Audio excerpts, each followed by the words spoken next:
own evolutionary process, having stayed on in Jones County, Laurel, Mississippi, after a whole year after '64, and being seeing the Klan, which was really on the rampage, and the burning of our building, and then the firebombing of our second building. And I know that something certainly changed in me about whether or not what we were attempting to do was that really going to even be possible. And in a box of things that people had sent from the North or the West Coast or somewhere Midwest, in that box of clothes and books and things was a record of Malcolm X. Mm-hmm. And I had not heard of Malcolm X. Mm-hmm. And I had not, I didn't know of anything about the Nation of Islam or anything. So this is 65, and I hear his this record, mm-hmm. and I'm first of all blown away that this is on a record, right? Or is this man dead? Of course he was. Like, oh my God, really? This is being said and recorded, et cetera, et cetera. So that was definitely had a tremendous influence on me. I wanted to know more. Then when I initially leave Mississippi, it's because Jim Foreman recognizes that, I'm on the verge of a nervous breakdown, and so he says, you need to go to New York and work out of the New York SNCC office.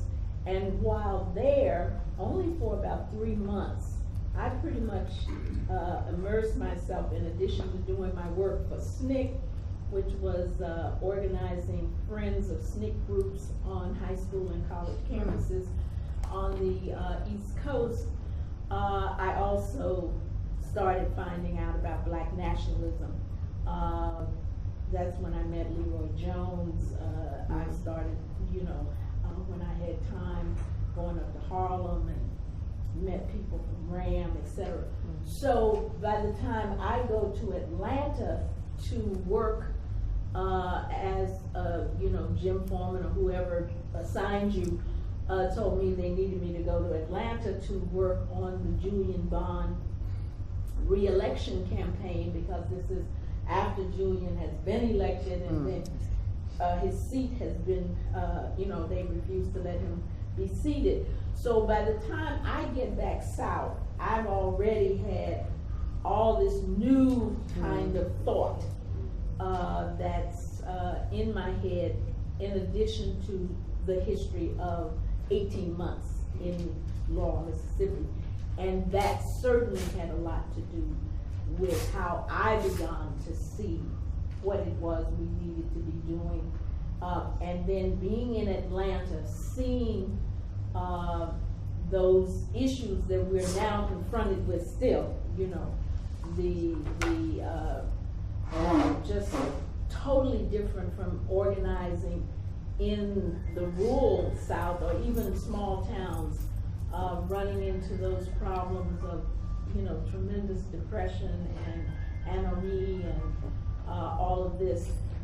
Certainly those of us in the Atlanta Project felt that raising the consciousness, the identity as a people of African descent with a long and glorious history and all of this, that this was some parts of an antidote to what we were facing there in that community of Vine City, where people had lost so much hope and were so outside of any kind of norm, many of them. And so this is when certainly those of us who were in the Atlanta Project, who brought different perspectives, but many of them influenced by some of the same things that I had gotten a crash course in for 3 months, influenced how we moved in the Atlanta project.